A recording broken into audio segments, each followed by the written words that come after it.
And very welcome to the podcast, Ray. I've asked Ray before if I have the pronunciation correct, and I hope I can do it again. Ray Lozano. Is that correct, Ray? Yeah, you nailed it. Great job. Cool. Thank you so much. So let's get this started, Ray. Where are you right now on planet Earth? I am in a city everybody knows about, which is Las Vegas, Nevada. Oh, wow. Okay. So if I'm doing a travel review for Las Vegas, Nevada, give it to me in a less than a couple of minutes on what it's like there. Oh my gosh, everything you want. If you want to drink, it's here. If you want to gamble, it's here. If you want to stay up all night, it's here. And any pleasure a human being wants to seek, you will find it in Las Vegas. Wow. Is it five-star review? Total. I love living here, man. Yeah, Okay. total five-star review. Every now and then I travel to small cities and I want dinner at 8 o'clock at night and everything's closed, but not in Las Vegas. Cool. And what's the temperature like this time of the year? Right now, we are in January and it's going to be 74 degrees today. Wow. Okay. Totally different from Yeah. Dublin. Dublin, I think it's probably seven Yeah. degrees. Um, Oh my gosh. not even Yeah, seven. Yeah. totally. You're really making me upset. Okay, Ray. So I gave a little introduction about your background. So can you tell listeners a little bit more about yourself? You know what? Since 1990, I started my own business way back in the day. And what I do is I go out into junior high and high schools and I talk to students regarding drugs and alcohol. And it's not a testimonial. It's not one of those, hey, I did this, kids, you don't do that. And it's not based on fear, where it's like, if you smoke weed, you're not going to graduate college. It's nothing like that. Mine is based on, and it's going to sound so boring, it's based on scientific studies that are done. But to give you an idea, and I hope you know who this is, the Dallas newspaper a couple years ago said it was like watching George Lopez do drug and alcohol information. So it's literally 45 minutes of comedy and drug information, but at the end, the kids walk out of there understanding why it's detrimental for them to smoke weed at age 12, why it's dangerous to use vaping. So that's what I do in a nutshell. So the George Lopez thing, I've just looked at the camera here and I kind of realized there's a similarity, so to speak. Yeah. So, Yeah. Yeah. so Yeah, totally. I think that's where I got it from. that's funny. So can you give us a taste of what you actually tell them in the Yeah. comedic version? The comedic version. Yeah, it's a little bit tough in this situation. But one of the things that we talk about is, why marijuana is so detrimental or why drugs are so detrimental for kids. And I do this whole explanation of the frontal lobe. And so kids are like, okay, their frontal lobe isn't working yet. And then I ask kids, I ask them, talking about why they see dangerous things as being fun. And this always gets a huge audience response. I said, let me show you kids the part of your front brain that is not working. Right. And I'll say something to the effect of, how many of you have ever done something unbelievably dangerous, crazy, or really dumb with your best friend? And if you can imagine, six, 700 high school students sitting in an auditorium, oh my gosh, they all raise their hand and like, yeah, yeah. And then they all start telling their story. And then I'll say, how many of you have ever had an adult come running up to you after doing that crazy, dangerous thing, look at you, ask you this question, why did you do that? And you turn around and go, I don't know. And then you get this whole audience like, yeah, that's exactly what's happened. That's what's happened. And I said, how many of you that crazy, dangerous, dumb thing maybe involved fire or fireworks? Oh, at this point, the kids are telling their stories in the audience and all that kind of stuff. And then I bring them focus back down real quick. And then I said, all right, here's my favorite one. How many of you, after doing that crazy, dangerous, dumb thing, turned to your best friend, grabbed them by the shoulders, looked at them in the face, and said, we almost died? And Right. like you were happy about dying. And the kids just erupt in laughter because every single kid has gone through something like that. Yeah. I imagine if I were to ask you when you were like 14, 15, did you ever do anything dumb with your best friend? Of course you did, right? I did, and we didn't see it. And I let kids know in that after they're laughing and everything, I let them know here's the point about that. You cannot see dangerous things, and dangerous things look fun to you. So if I were to present drug information in a real dangerous way, hey kids, and then show them all these slides, every adult in the room will go, oh, you know what? We need to bring this guy back. That's a good presentation. But high school kids think differently and they think, I don't know if that's true or not. I might have to try it out. So those three questions just get kids laughing. They get them telling their stories. Afterwards, I've had kids come down and tell me their stories of the crazy, dangerous things that they've done. And so it's a lot of audience participation. It's a lot of laughter. And once I do that laughter, then I hit them with a really strong point. And how often do you do this, Ray? I mean, is this a weekly thing, a daily thing, or I do. Last year, I did 363 45-minute presentations all across the United States. My wow? top end was 438 presentations. I'm on the road about 10 and a half months out of the year. And if somebody were just to Google drug speaker for youth, I am at the top of the list. I'm the guy that schools in the United States are looking for when it comes to talking to kids about drugs and alcohol. And when did this all start? So, in terms of for the stand-up side to becoming a speaker, what was a light bulb moment for you? Was it something personal? Was it something you seen, or was it Yes. based on family reasons? What was that? Oh, yeah. It totally ended up being the way that it got started, the way that it happened is when I was 5 years old. And this is the very first memory that went into my brain as a kid.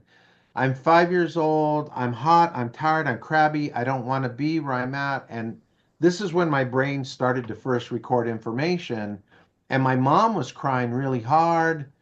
She was putting my little shoes on my feet because I'm trying to lay down. She grabbed me by my shirt and yanked me up. And we started walking to the front of this big, huge room. Now, understand, I didn't know what was going on and I didn't know where I was. I'm just looking up at my mom and she's crying really hard. I think that's why I got scared. And she kept saying these words in English and in Spanish. She kept saying, he's a good boy. He's a good boy. You're wrong. He's a good boy. He's a good boy. You're wrong. Come to find out, we were in a courtroom. And I walked to the front of this room with my mom and I put my little hands on this wooden fence, looking up at my mom. And I look across the room and I see my older brother. Right, Now I'm 5. My older brother's 17 years older than me. So he was 22. He had on an orange jumpsuit, had handcuffs on, and he had been busted bringing in drugs from Mexico and the United States. My brother was a drug trafficker. right, And the judge sent him to go to federal penitentiary. And the last thing my brother did is he hugged me with those handcuffs on, gave me a kiss on my cheek, and he said, little brother, he said, don't do drugs. Drugs are bad. I didn't know what that meant. All I knew is my older brother was telling me something, and I remember that. Like I can remember the feeling, and I feel like I can smell that courtroom still in my nose all these years down the road. So that got my interest in drugs and alcohol. And then at age 9, hopefully none of your listeners have gone through this, but at age 9, I'm sitting on the curb in front of our house with a little blanket around me while the police are going through our house searching for drugs because my other brother had brought in drugs into the house from Mexico. And right there on that curb in front of our house, my brain clicked and I thought, why do people do drugs? I never saw the good side of it. And I had to answer these questions. My dad's a great guy. He drinks and then he fights. Have you ever seen people like that? yes, Like once, yeah, okay. My mom, super nice lady, she drinks and then she thinks she can yell at us or hit us. Have you ever seen that? yes. Yeah, yeah. And I had to answer those questions. My sister's done a lot of meth in her life. She saw her teeth falling out of her mouth. Why did she not stop doing meth? So my whole life has been spent studying drugs and alcohol. So if you were to ask me the question, why can't I remember when I smoke weed? I can answer that. If you ask me the question is why does my dad fight when he drinks alcohol? I can give you in a very fun way the scientific reason why that happens. Go ahead. Yeah, yeah. Oh, go ahead and tell you. Okay. Yes. Right now, right now, inside your head, you have this big, huge wall. Okay. And it separates the two sides, and that wall is called inhibitions. On this side of the wall, everything you love to do, hang out with your friends, barbecue, go to the beach, get on the internet, do podcasts, right? Yeah. On this side of the wall is everything you told yourself you will never do, make fun of another person, steal an old lady's purse, insult your family, right? And you have that wall. And anytime you get this feeling, ugh, maybe I shouldn't do that. Okay. That's you slamming into this wall. So if me and you were hanging out and I said, hey, go over there and punch that old lady, right? More than likely you're going to say, ah, man, no, I don't want to do that, right? And what's happening is you're hitting this wall because you're having this chemical reaction inside your brain. Now, what happens is when you drink one beer, just one beer, I can't tell how much you weigh, but if you have a person that weighs 175 pounds and they drink one beer, what happens is that wall comes down just a little bit, Yeah. just a tiny amount. Then they drink another beer and that wall comes down a little bit more. By the time somebody my size, 248 pounds, has three beers within the course of about an hour and a half, that wall is completely gone. So I can step over that and then I can punch that old lady. So this is why people do stuff that they would not normally do when they drink. My dad, great guy, right? He'd help people out. He'd change tires. He'd give people money. When he drank, that part of his brain that said, you're a good guy disappeared, and now he was able to, beat up other people. And so that's what happens. It's a wall called inhibitions that's inside our head. It's the reason why you're not calling me names right now. It's the reason why I'm not insulting you because that wall is there and it keeps me from doing those things.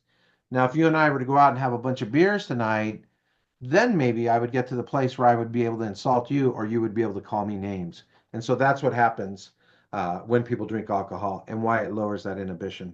And Ray, like with your dad, you were saying your dad's a great guy, right? Right. Did he understand the impact that was having on you, especially as a young child? And was he such a great guy that he was a great guy that he was acting to be a great guy? Or was it just a persona to everybody else and be charismatic? Or was he an actual great guy? No, my dad was actually a great guy. Right, We lived in this farming community, and there'd be points on his ranch where he would have probably close to 300 workers. And at the end of the year, out of the 300 workers that he would have during the busy season, easily 200 would come back with a gift from him. I remember our Christmases just rooms full of gifts that these people gave him. And my dad was a great guy, but every now and then he would drink. And, if he was with his brothers or if we were outside, all of a sudden I'd start to see a different guy in him. And you see that. You see that with people that drink, they become a different person. and your siblings now, Uh-huh. how are they? Are they different? Are they recovered, or what's happened from there? Well, my brother, when I was age 5, went to federal penitentiary for quite a period of time. And when he was there, he realized that he's not that guy. Right. He's not a gang member. He's not, he just wanted to do drugs and kind of be silent about it. So when he got into prison, he realized this would be my life if I continue. So in prison, and he spent a number of years there, he really turned his life around. When he came out, it took quite a while, but he eventually turned my dad around and turned my mom around. The only person who still, and I've asked her if I can say this, my sister, who is 7 years older than me, probably did drugs this morning. And I talk to her every day. I text her. I can tell when she's drunk or when she's high because it's a whole different type of texting. But she has a very caring spirit. And I wrote this book called Addicted to Learning. And it talks about my sister. Like my sister has a thing called loss of potential. And this is what we talk to kids about. And I'm sure you've seen this. People who look like they're going to do amazing stuff in their life end up doing drugs and alcohol, and they end up doing nothing with their life. Yeah. And sad to say, that's my sister. My sister in high school was amazing. She played the clarinet. She was great at spelling, had a lot of friends, outgoing personality. When she got out of high school, she was introduced to drugs, and my sister has lived under a bridge, in a doghouse, and in a storage unit. And, that she's done nothing with her life, which is sad to say. But drugs and alcohol took that from her. And does she understand what impact it's had on her life? Does she understand, or does she have regrets, irrelevant of Yes. what's happened? Yeah, I've talked to her, and she does have regrets. One of the things that meth does to a brain is it absorbs and it eats fat and it eats calcium. So our brain is made up of large quantities of fat. So what happens when a person does meth, it eats up portions of their brain that do not function anymore. One of the big regrets that my sister has is she probably has maybe a 36-hour memory, and that's it. So if I talk to my sister this morning and we have a discussion about some show we saw on TV, which if I talk to her 2 days later, 3 days later, she won't remember watching that show. Right. And so she realizes she doesn't have that anymore, and she doesn't have any family memories. And so that's one of the big regrets that she has, and just some of the things that she's put people through. When it came to drugs and alcohol, she has regrets on that. And does alcohol have the same effect? Do people forget? Do they forget, especially those that are kind of deeper in alcohol? Do they, like the Yes. alcoholics, do they kind of, they watch a movie 2 days ago, had a conversation, and then 2 days later they just can't remember it? Can't remember. Yeah. One of the things that I want to emphasize with a person that has a drug addiction, so let's say there's a person that's an alcoholic, most people look at them and go, ah, their problem is alcohol. And this is going to radically change the way most people think. Their problem is not alcohol. The solution to their problem has become alcohol. Yeah. So they are struggling with something over here, and alcohol has become the answer to that. Okay. My sister did drugs because her brain was at a place where it says, I don't want to think about that painful event anymore. What takes that pain away the fastest? Just like when we have a headache, we want something that takes that headache away quickly. So drugs and alcohol are not the problem. We look at it as the problem, but it's usually for the person that is using, it's usually the solution to their problem. With research, Ray, I mean, is there a case where the alcoholic or the drug user becomes toxic as a person and their behavior, they become liars, they make up stuff? Why is that? Is that the same kind of explanation you gave there, that the problem's over here, they don't want you Uh-huh. focusing on the problem, or is there something totally different? You know what it is? The reason why that happens, and I talk to parents about this quite a bit. Um, I've had so many parents come up and they want this one question answered, and I'll kind of paraphrase the question.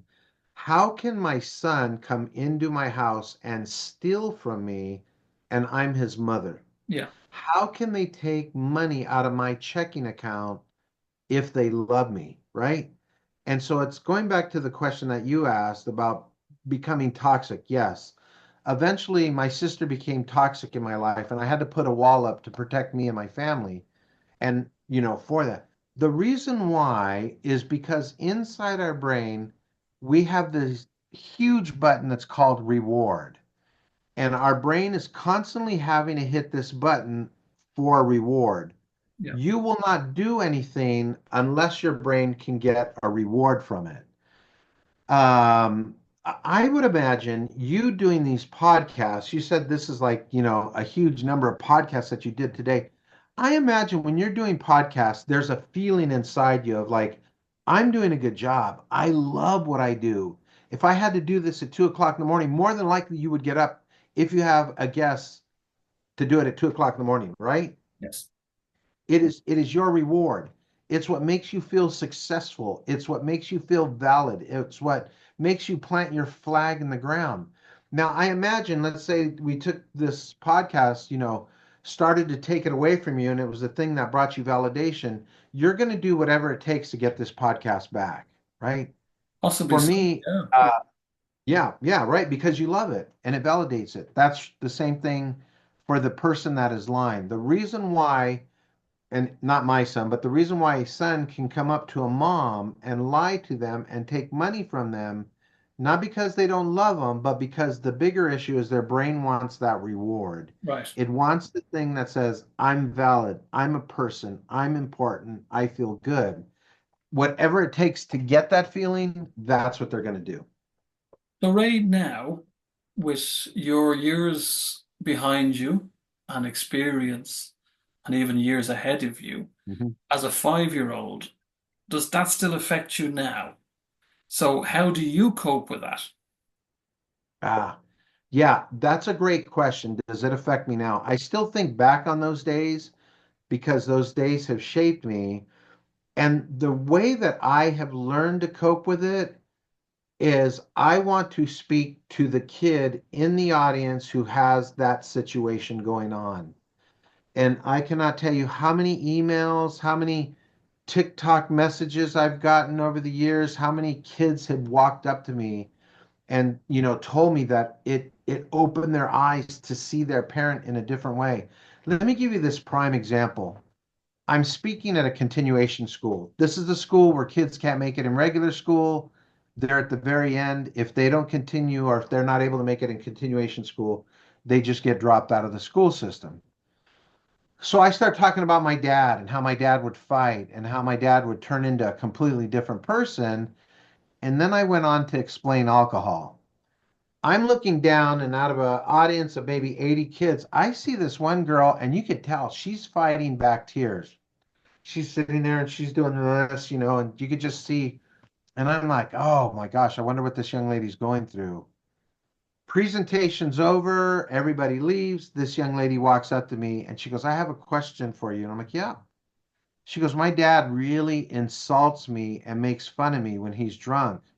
I'm like, oh, I said, man, that's painful, right? She goes, yeah, that's painful. I said, how is your dad when he's not drinking? She goes, he's a pretty good guy. He gives me a ride to my soccer team. He, provides, he takes care of me. It's just if I come home Friday night after going someplace, he's drunk, he starts to insult the way I dress and all. And I said, you have to understand this. As personal as that feels, you have to understand that's not your dad. That's that wall coming down, and that is a new person in there. And when you look at your dad do that, if you could change your thinking, you need to protect yourself against your dad, but don't look at him as like this guy that's speaking truth to you. Feel sorry for him because those are the thoughts that are more than likely going through inside his head. Mhm. And it just changed this whole girl's thinking. And I caught up with her probably about 6 weeks later through an email she sent me. And she says, I no longer look at my dad when he's intoxicated as the same guy that he is when he's not drunk. I look at him as a sad guy who's lost, but and she went into this explanation and it really helped her. That is how I cope with my trauma. That's how I know if I can go out and change it for them, then I feel like I've changed it for me. The the content that you use, the comedic content for these students, I mean, how long did it take you to create that? And what was your kind of thought process to interlink the message with the Uh-huh. comedy? I mean, did you take it like weeks? Did it take you days? Did you have to constantly rewrite it, or how did that work? Or is it Oh improv? yeah.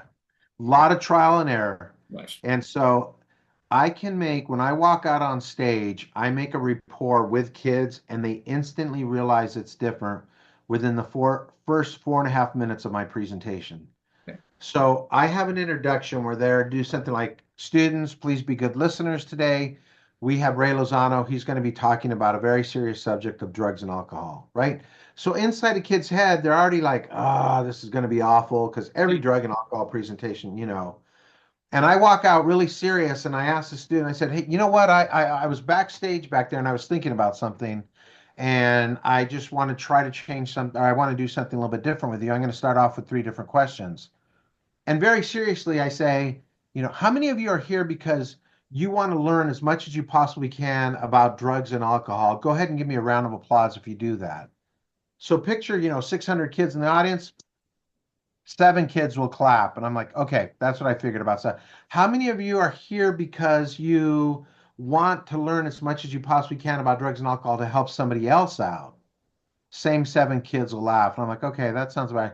How many of you are here because basically you just want to get out of class for the next 45 minutes? Everybody just starts clapping at that point. I see kids standing up like, yeah.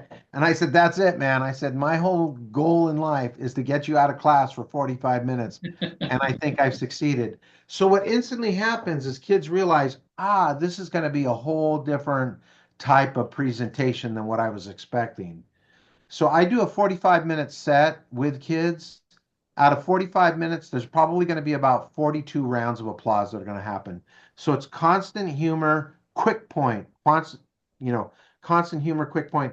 And I'm sure you've seen comedians, Chris Rock, other comedians who tell you something that's so unbelievably serious, and then they go into humor and it pads all that information where you're able to absorb that. And Yes. so that's where I got a lot of my examples from.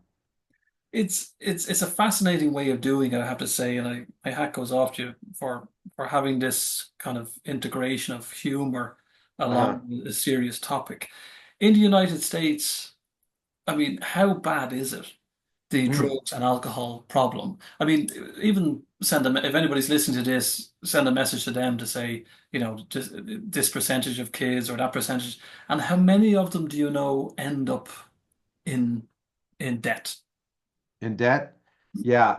You know what? It's a whole different thing in the United States because of how our healthcare system is set up. So it's difficult for people that have addictions to get assistance Right. and, to be able to help. The only country in the world, and I've been studying what they're doing, is Portugal.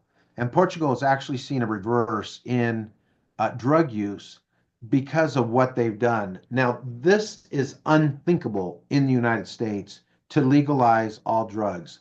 You talk to anybody in the United States, they're like, we won't even contemplate that.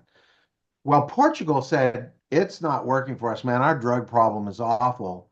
So we're going to legalize all drugs. Now, when they did that, what happened is everybody thinks, oh, it's going to be a free for all. Everybody's just going to go crazy doing drugs. It's not. It's only for personal use. So I can't walk around with a pound of cocaine on me in Portugal.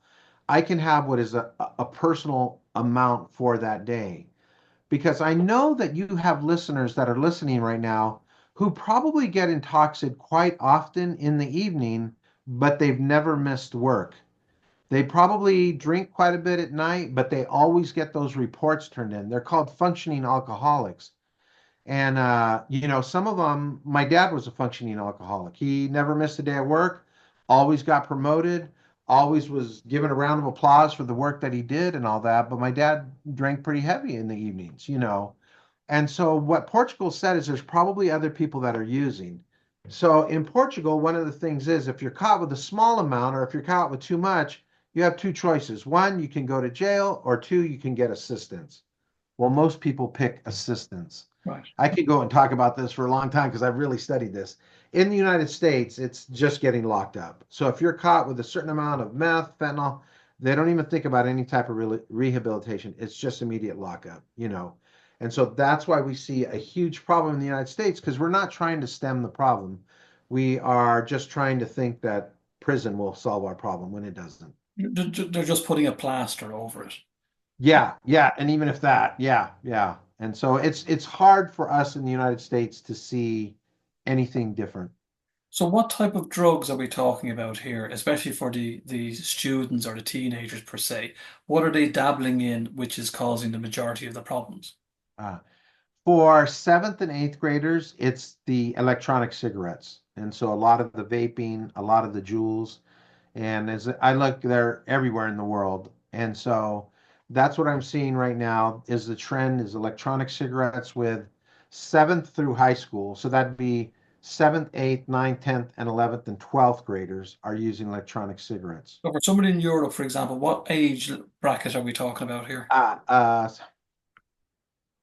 so it would be 13 through 18-year-olds, 13 through 18. Okay. So teenage. electronic cigarettes, right? Right. And then once it turns into 18 and above, and when a lot of kids go to college, then it turns into an alcohol issue. So that's the next big one is alcohol. And if they do pursue down that, then it turns into marijuana. And then you get the kids that have an addiction. And then what they do is they end up using something like fentanyl, the ones that go on to more serious drugs. And I mean, what are the schools doing? I know they're bringing you in and they're trying to get a different way of kind of educating the students, but what are the schools saying about all of this? I mean, are they concerned? Because obviously over here you get certain snippets on the media, but at the moment it's about guns in the Yes. States, for example. We don't really hear so much about the drug and the alcohol issue. So what are they Right. trying to do to fix this, other than bringing you in? Yeah, yeah, thanks. Yeah, I'm part of the fix. Yeah, thank you. Schools have policies on their campuses when it comes to vaping use, and a lot of those policies are like if a student gets caught with an electronic cigarette or they get caught vaping, they usually have to do some type of class after school that provides them with information for electronic cigarettes. Now, if a student gets caught with marijuana or any other type of drug, depending on the school and if they're involved with different activities, sometimes there's volunteer testing that students will do to stay on their campuses. Sometimes, if they're part of a sports team, there's organizations that are set up in different cities where a student can go in and it's real private. They can do a urine test and then that information is given back to the school. So they have those types of things set up. And so it's just a way to rebuild that trust. Because it's difficult when a kid says, I'm not smoking weed anymore. Well, how do you trust that? And the best way is through a urine test. So there's some schools that take that end of it as well. And what about the governments? Are the governments getting heavily involved in this as well, or are they just leaving it to kind of the educational board, so to speak, to Yeah, res it's usually through the Department of Education that these standards are set up. But then the schools are given a little bit of freedom on how they're going to react to that. Again, it's a whole little complicated thing because when a student is not on campus, the school does not receive funds for them for that day and stuff. So they try to keep kids on campus as much as possible. So sometimes there'll be, home study. So let's say it's this kid's third offense with marijuana. So what'll happen is they'll set up a home study thing where the student is still in school, but they're studying from home. So it's a real difficult problem to tackle, especially in states where marijuana is legalized. It's real difficult for the schools to crack down and say, here's what's going to happen if you don't use. And a lot of times you get students like, yeah, that's fine. If you want to send me home for 3 days, I'm okay with that. they don't care. They don't care. Right. So, with regards to the parents, then, what can you say to the parents to kind of get them involved to be aware of their kids, um, dabbling in vaping or e-cigarettes or marijuana or drugs or alcohol? What Right. do you say to them?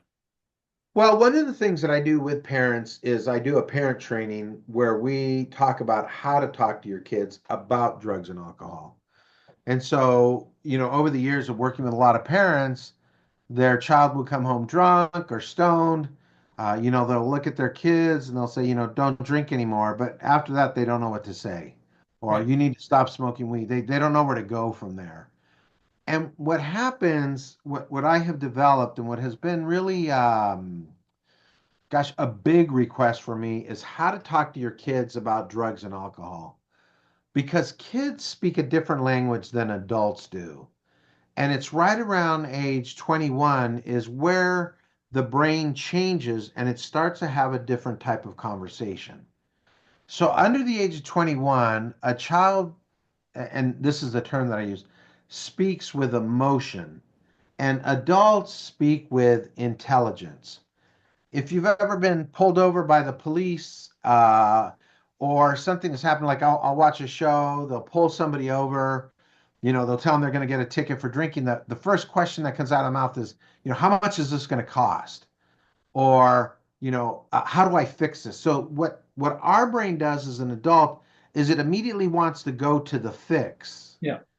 And the kid's brain doesn't think that way.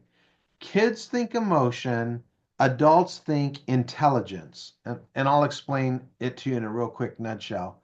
The one thing I want you to understand is that these two languages are diametrically opposed to each other. Right. So whenever emotion talks to intelligence, intelligence gets mad at every word that comes out of the emotional's mouth, right? Now, the opposite happens the same way. Whenever you have intelligence talk to emotion, emotion hates intelligence. Now, next time you'll see this is watch the news because the news loves doing this to their guest.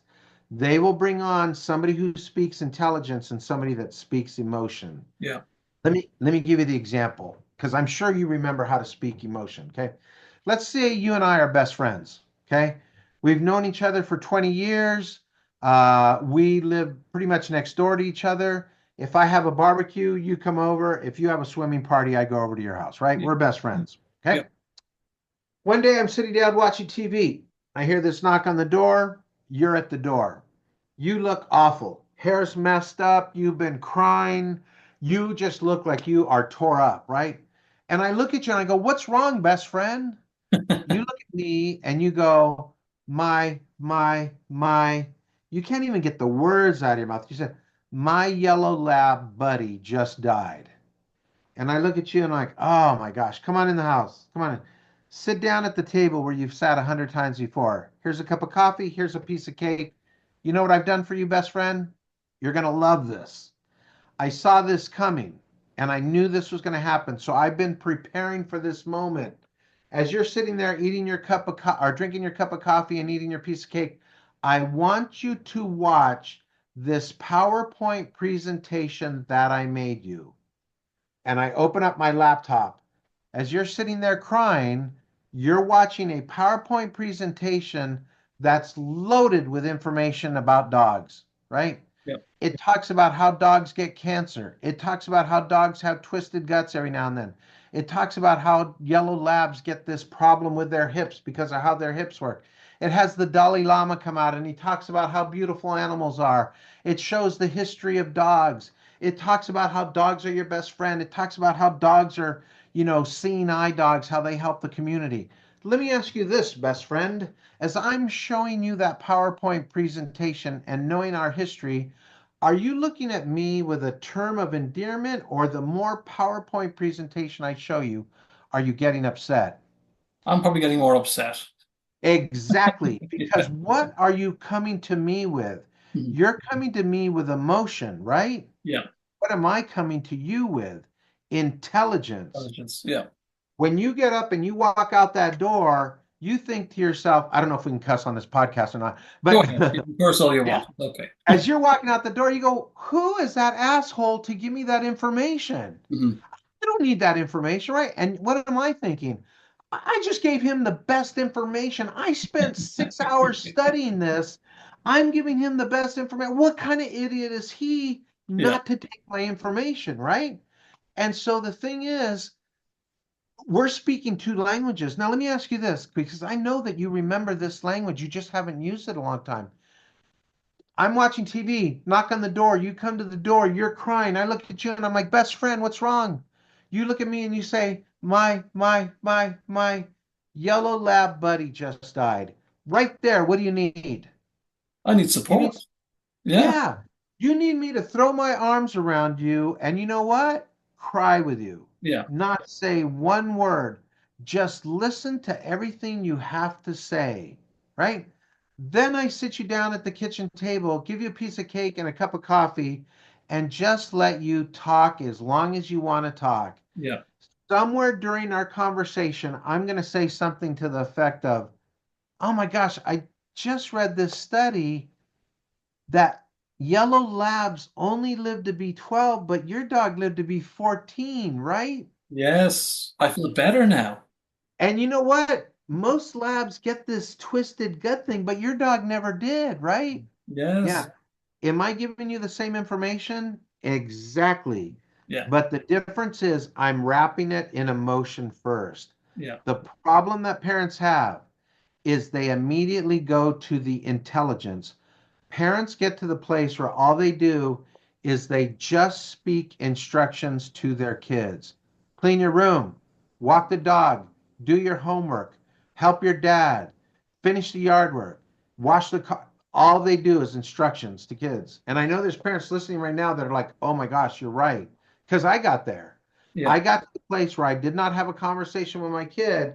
I only gave them instructions. So when I would ask my child, "Hey, how was your day?" Right? They look back at me and go, "Good."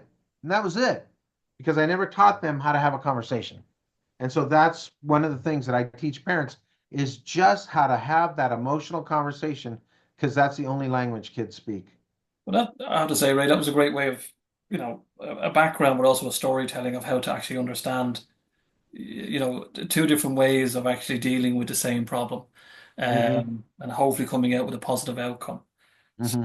yeah, you're a very good storyteller and a good comedian. Good comedian. We won't. Thank you, thank you, thank you. Good comedian. Las Vegas loves you. Nevada loves you. So Yeah.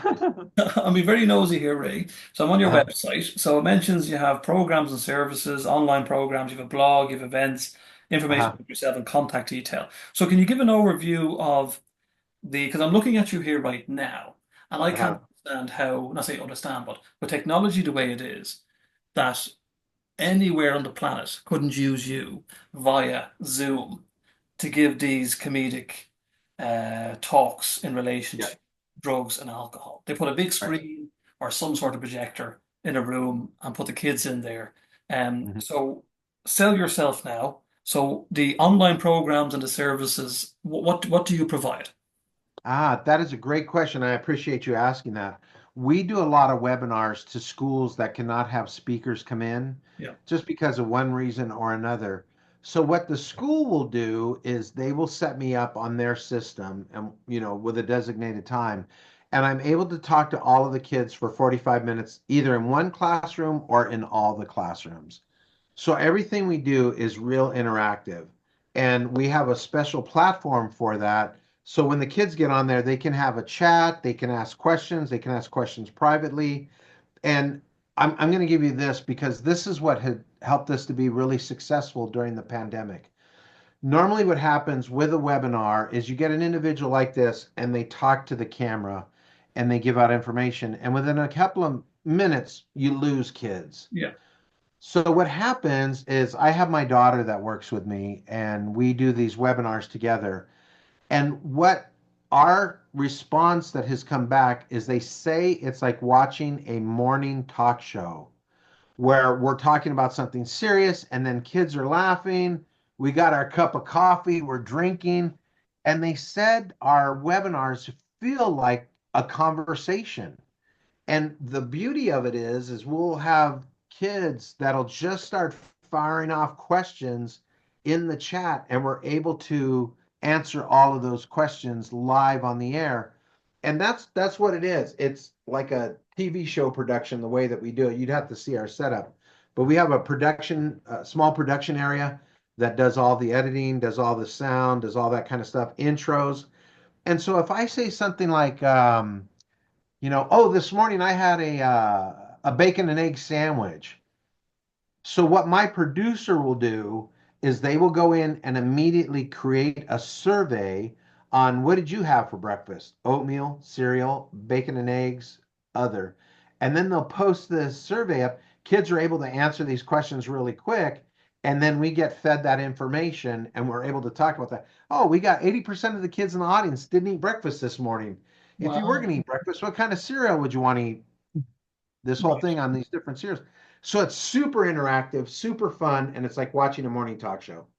And do you, I mean, with the schools set aside, I mean, if an organization like a big organization was going to come in and say, "Could you do a talk for someone like?" 'Cause I know myself Uh-huh. with industries out there that have issues with professionals per se Uh-huh.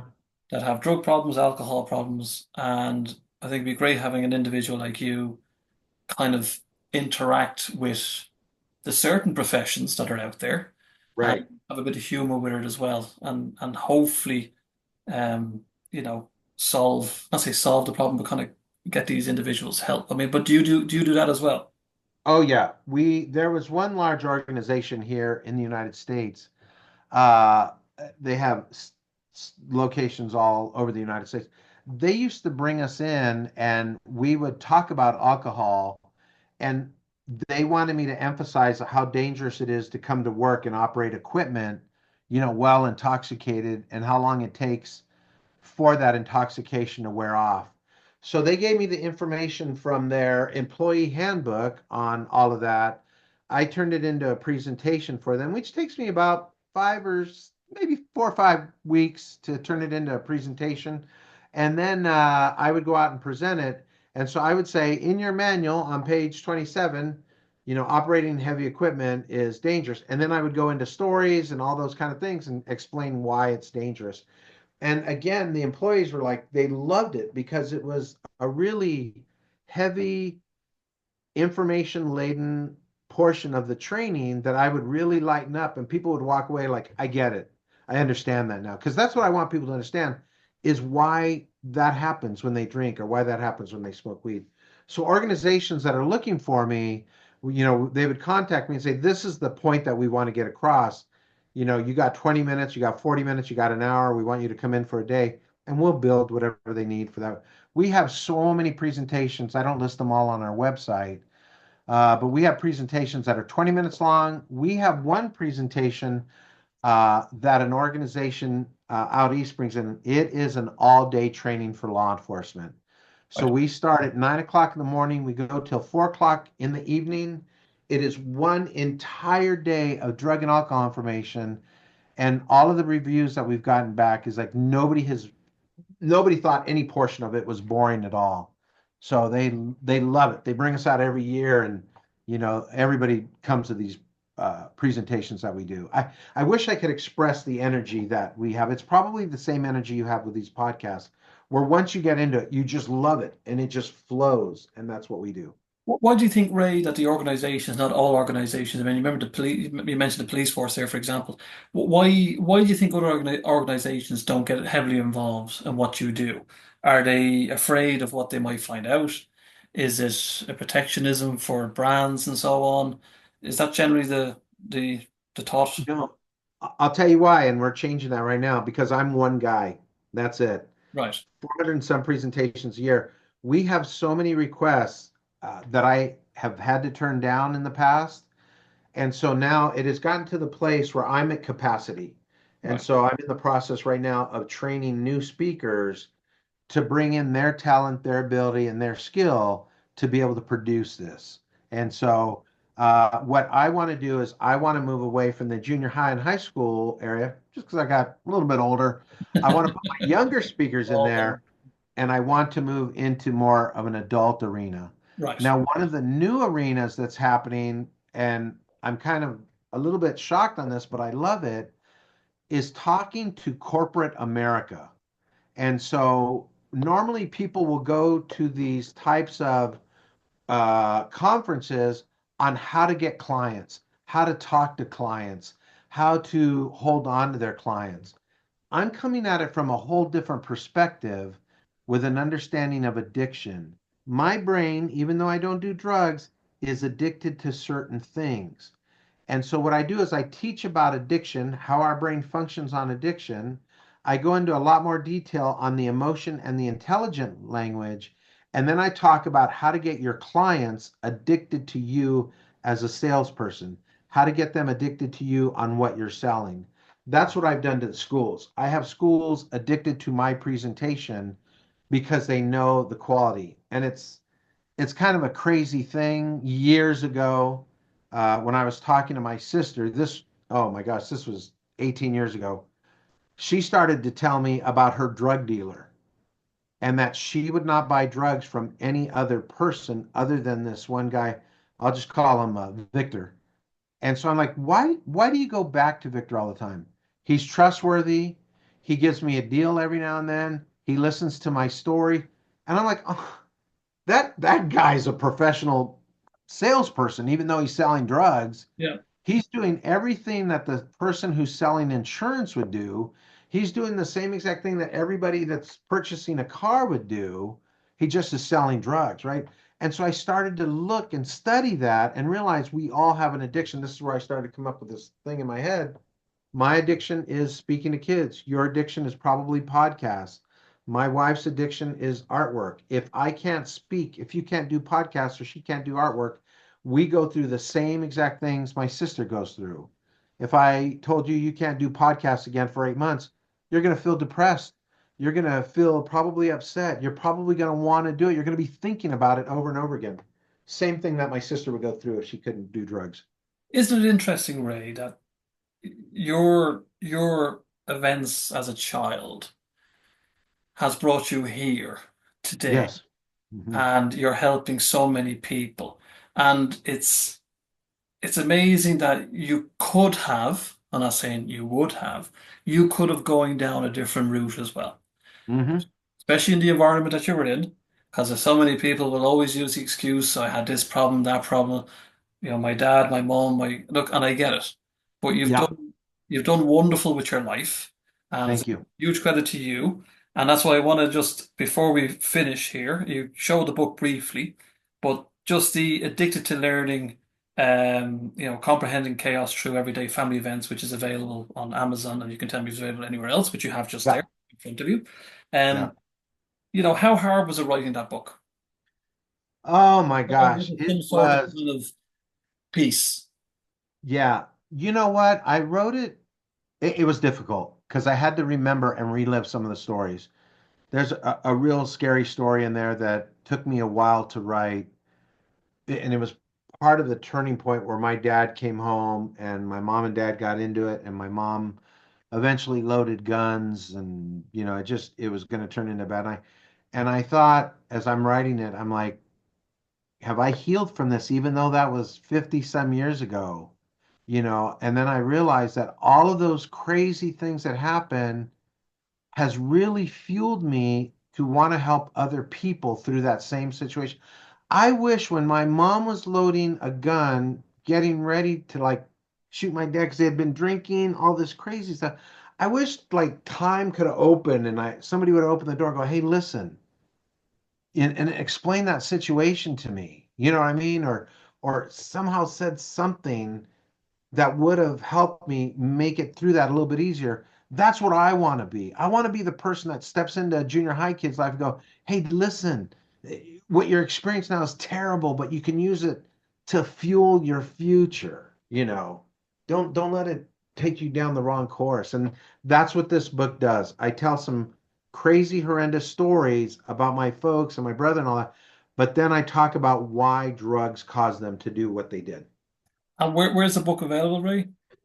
Amazon is where I have it right now, and so I had one person from Sweden purchase the book, so I guess you can still get it. But yeah, Amazon. And sorry to be naive in this. I'm sure you have Amazon out there, or Oh, we have everything. We have drones. We have everything over here, Ray. Don't worry. We have Burger everything now. King. You got Burger King? We have BK, we have McDonald's, we have is it Chick-fil-A, whatever that place is called. We have all these places. My United States education has taught me wrong. Yeah, Yeah, globalization is yeah, alive and yeah. So well in all of Amazon it. is where you'd find it. Addicted to learning. But also, let me say thank you so much to Ray Lozano for chatting with me today on the Wellbeing Cripple podcast. It's been a blast, Ray. You're a credit, you're an inspiration. I know I say this to a number of guests, but it's kind of I'm only sitting here listening to your story, and hopefully, your story can be an inspiration to others Thank that you. may be struggling at the moment, especially, in younger years, and then they're trying to wondering, do they have any outlet, or is there any light at the end of the tunnel? And you've proven that's the case. So well done to you. So as soon as the podcast is approved and released, I'll put all the links in for Ray, and you can get in touch with Ray directly. So thanks so much, Ray, for chatting with me today. Man, you're more than welcome. It's a pleasure. Thank you.